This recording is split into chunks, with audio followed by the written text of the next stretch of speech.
Assalamu alaikum and welcome to the Politics and Media Show with me, Salma Yaqub. It's estimated there are around 2,000 madrasas in Britain attended by 250,000 Muslim children. Many children attend a lesson every day after school or on weekends to learn to read Quran as well as to learn the basics about Islam. Madrasas operate out of mosques, community centres, people's houses or sometimes schools and provide essential early education. But they're often viewed in the UK as a negative force. Teachers have been accused of hitting children in class and teaching standards are not often regarded as being of the best quality. A teacher was recently sentenced to 10 weeks in prison for kicking and slapping boys. Now a new report has aimed to provide an in-depth view of madrasas. Research by the Institute for Public Policy Research has found that a significant minority do not provide adequate standards of teaching or child protection. However, the report does say that many do provide a valuable contribution to society. Before I introduce this week's guest, let's have a look at some of the issues raised by the report. Islamic supplementary schools or madrasas like this one in London are now widespread in the UK. The word madrasas has entered the public consciousness, particularly through media exposés, which have highlighted the teaching of extremism and instances of child abuse. But this is not the whole story.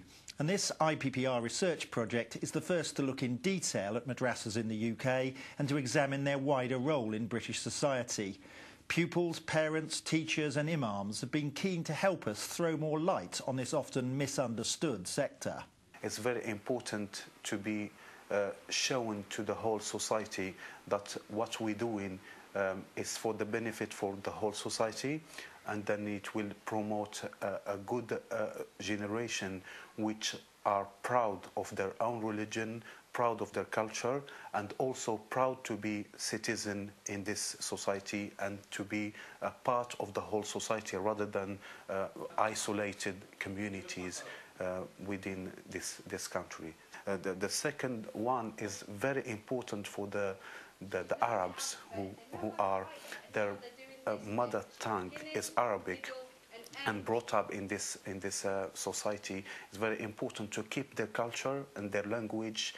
And when we talk about the language, mainly we talk about a big baggage of culture, of religion, of traditions, all these kind of things. It's been very, very interesting in finding some of the findings that we have for this particular research. And looking into the findings, we find that there's a tremendous amount of benefit given to the community, but at the same time they are struggling in terms of resources.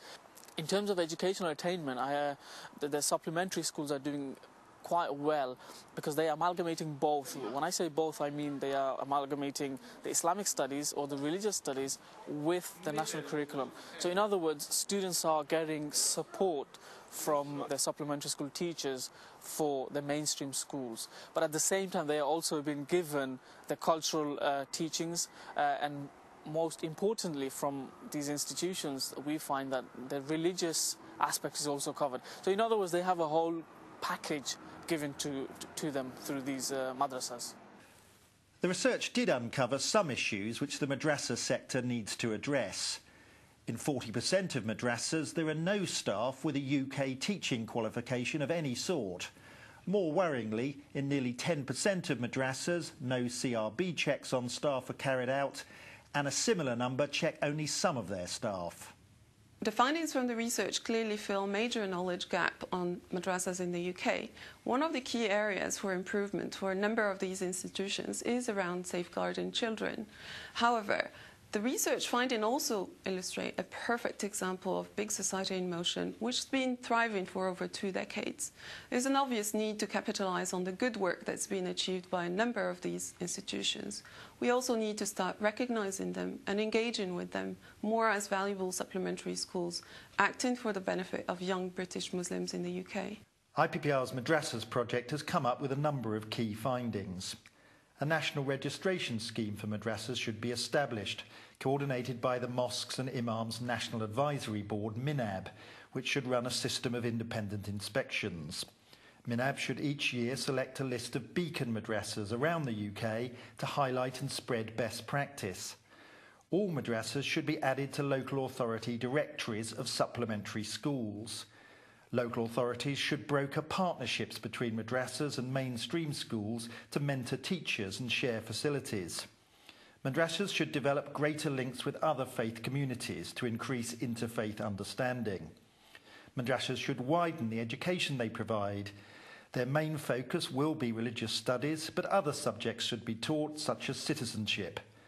Madrasas should join local consortiums of supplementary schools and the National Resource Centre for Supplementary Schools. All supplementary schools, including faith ones, should be required by law to do Criminal Records Bureau checks on all their staff.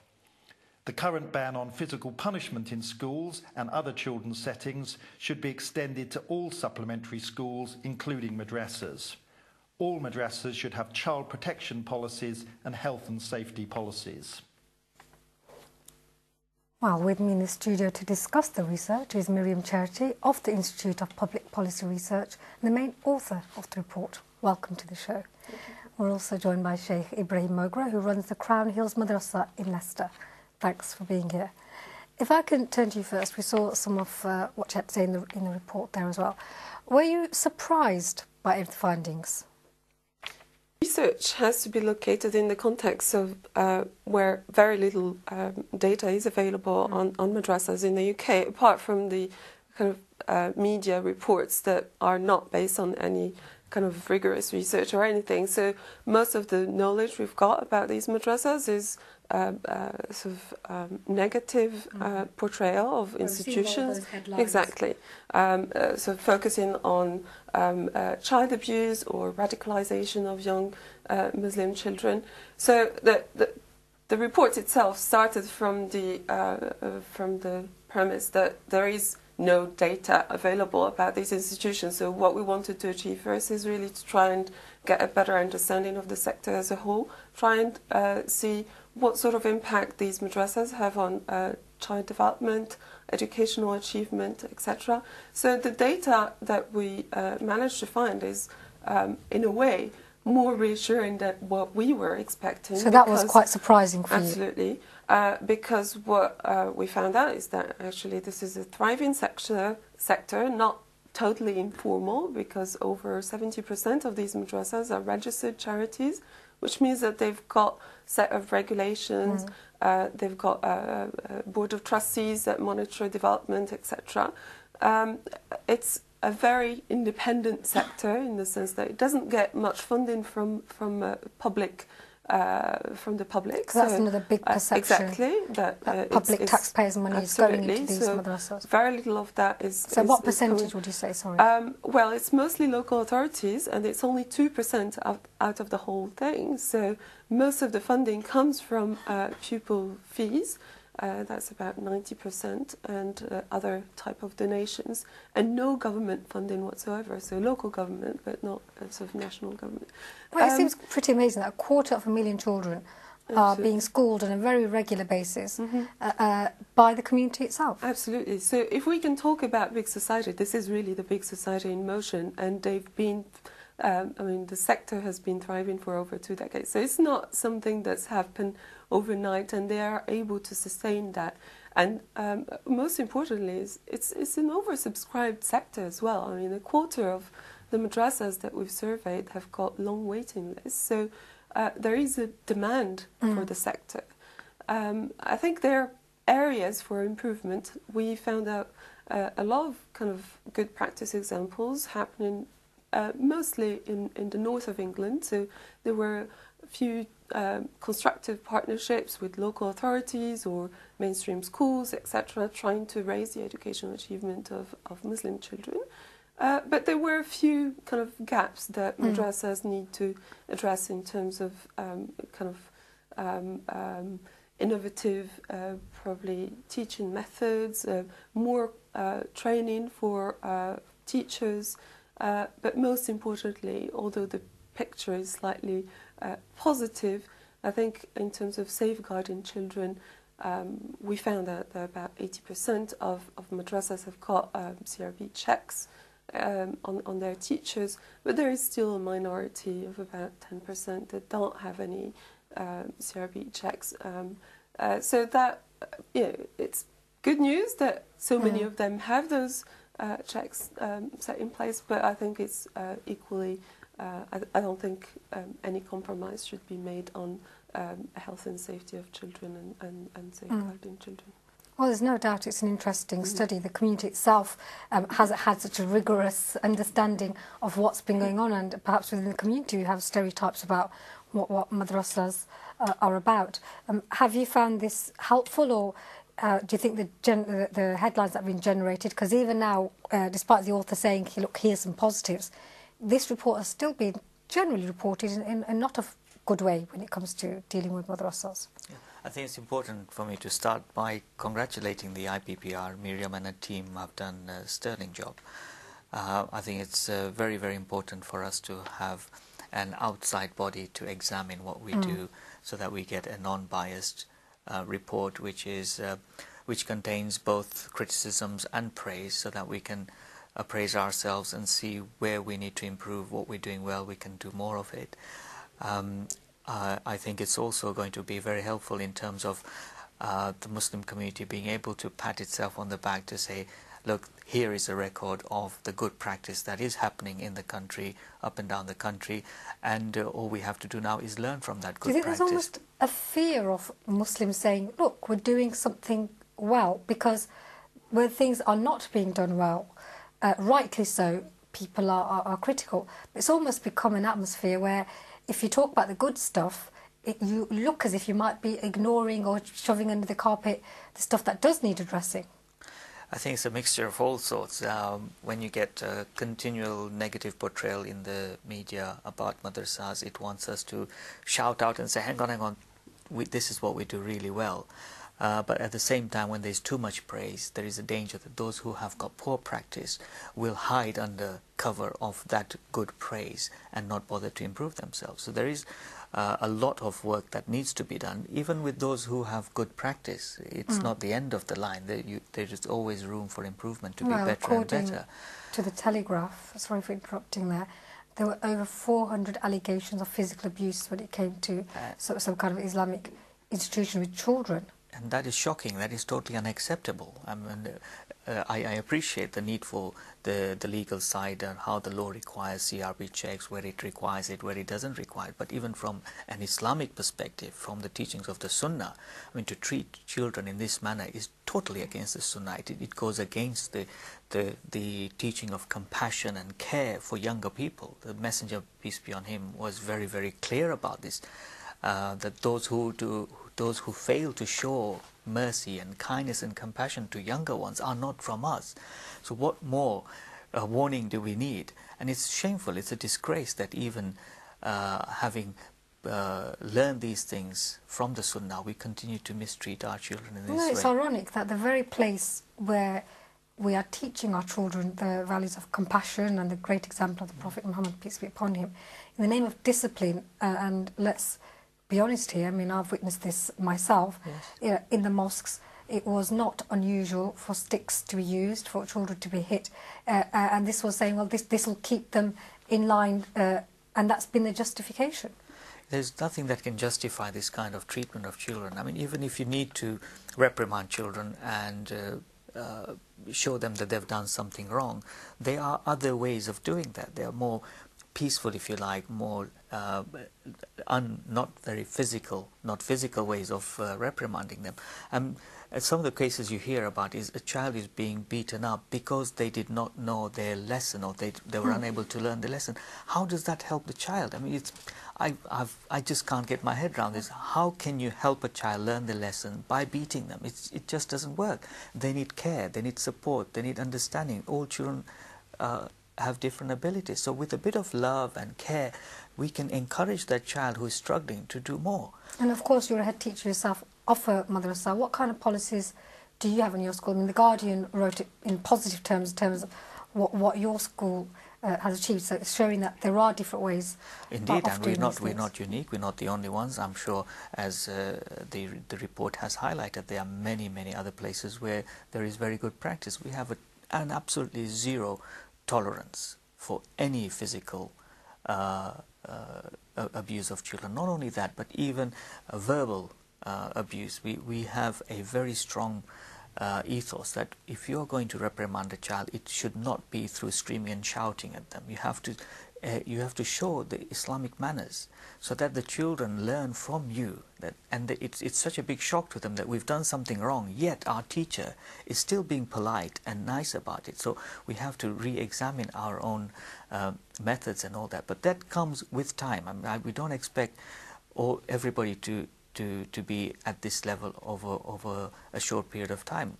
I think the biggest need for us in the madrasa sector really, and it's not just 2 decades, it's a lot more than that.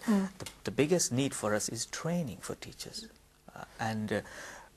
Without that training, it's going to be very difficult for us to utilize methodology and pedagogy which is modern, which is effective, which works well for the children. Well, that was one of the recommendations of your report, that there should be more partnership and teacher training within the madrasas and the mainstream. And simple examples, I mean, I have come across children who, despite having a temperature, will want to go to school. My own children will want to go to school with a runny nose, with a temperature, whatever, because they enjoy going to school, they love going to school. And in the evening, when it's time for madrasa, all of a sudden they remind you that we have a runny nose, we have a temperature, we have a headache, and we don't want to go. So there is something that is missing within the madrasa sector, and we need to find it, and we need to bring that into the madrasa sector so that our children enjoy going to madrasa as much as they enjoy going to school, and that they are cared for in madrasa as much as they are cared for in schools.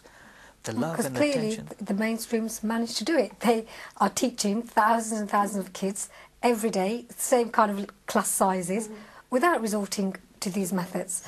But Myriam, you mentioned that there were some positive elements in the report, and quite frankly, as a Muslim myself, I was genuinely surprised to see the level of structure. You're saying 70% of the madrasas are registered charities, therefore they're subjected to all the accountability that goes along with that. And you said that it's worrying that 10% of madrasas do not have CRB checks. Quite frankly, I was surprised that 90% did, considering the law does not require it. I mean, we're saying it's worrying about the 10%. Do you worry that there might be more red tape? You mentioned the big society, and one of the issues that has come about in the issue around the big society is that more and more adults are feeling reluctant to volunteer, to help out, to get that community spirit, because so many obstacles are put up. You know, people feel they're being accused of wrongdoing before they can even contribute. So do you think the CRB issue is important? Although on the surface it could seem very important, well, why would you not? Or do you think that adding more bureaucracy might actually deter people from helping out? I agree. I think more bureaucracy would definitely deter people, but I think we should sort of measure up or weigh the advantages and disadvantages of that. I mean, when it comes to the safety of children, there shouldn't be any compromise. And I think there should be more partnership with local authorities. I totally agree that CRB checks cost money, take time, but you know, there must be some compromise. So would you make it illegal then for somebody to operate, say an auntie in a house who has kids coming down from a neighbour's, that unless she had a CRB check, it would somehow be a wrong thing to do? I mean, that's the kind of scenarios that people would be worried about, because it means that people can't just contribute in an informal manner. I think there is one thing, sort of, when you have one parent trust in another family, and there is another thing about having a group of children being trusted with someone who doesn't have that proper knowledge of. So you'd make that distinction between a very informal situation and a slightly more formal. Yeah, I mean, ideally you would want to have every child who is caring for, every parent or every adult caring for a younger person should have that CRB check and have a knowledge of what to do in case, you know, some sort of emergency takes place, etc.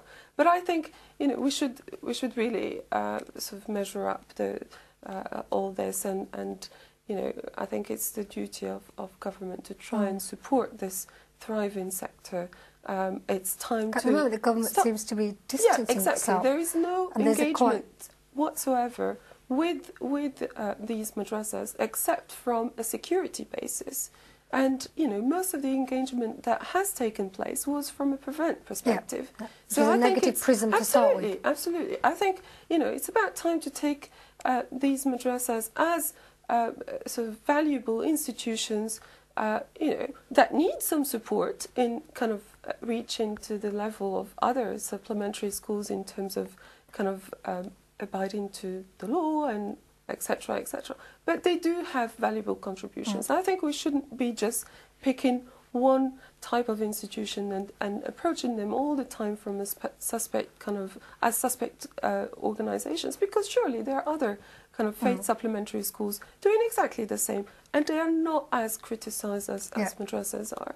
We're not taking sides or anything. I think it's time to sort of look or highlight the issues, but also said here's things which haven't been recognised. I mean, the not sort of disengagement of sort of national government around madrasas cannot continue. I think local authorities have done an amazing job. They've supported a number of madrasas to sort of get their policies together, even create partnerships with mainstream schools to raise educational achievement of children, etc. And this is an example that needs to be followed by other local authorities. You still have some local authorities in London that don't want to engage with madrasas because they think, okay, when it comes to faith, we're not going to deal with it. Okay. Well, we're running out of time, so just a final quick word on the issue of, for so long we've had this negative prism that madrasas have been discussed on the national stage, but looking at the findings here, do you think there's actually room for a lot of hope? Oh yes, indeed, and a lot of room for celebration. I think we need to celebrate the good work that is going on. We need to have not just a governmental and the legal dimension to what we do, but as Muslims, as teachers ourselves, we need to see what the ethos of teaching is within our own faith and our own religion. Just because you are CRB checked and you get a tick, does that necessarily make you a safe person when it comes to children? And so it's our own education to carry the highest examples of kindness and compassion towards children is what we need to be reminding ourselves of. So I think we need to celebrate, at the same time keep checking at what needs improving. Well, thank you so much to both our guests, and we end the first part there. Do join us for the second part.